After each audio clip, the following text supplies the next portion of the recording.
Here,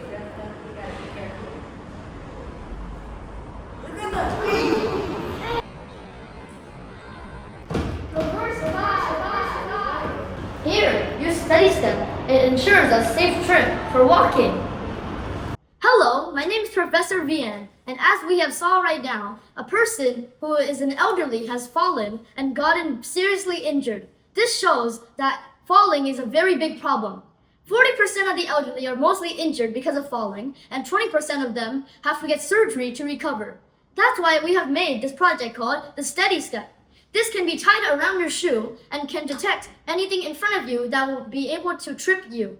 So, in order to use this, first you turn the microbit on and then you tie it around your shoe. And when you walk, it can detect little things in front of you. So you have a safe walk and a steady step.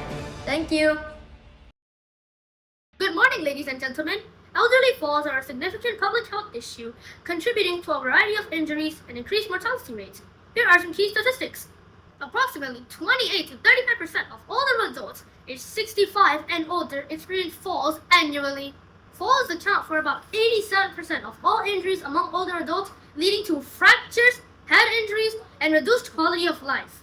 About 20 to 30% of people who fall suffer moderate to severe injuries, including fractures, mostly of the hip, wrist, and spine.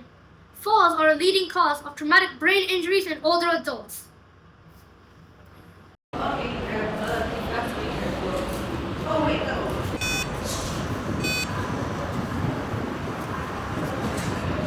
Did you see a rock?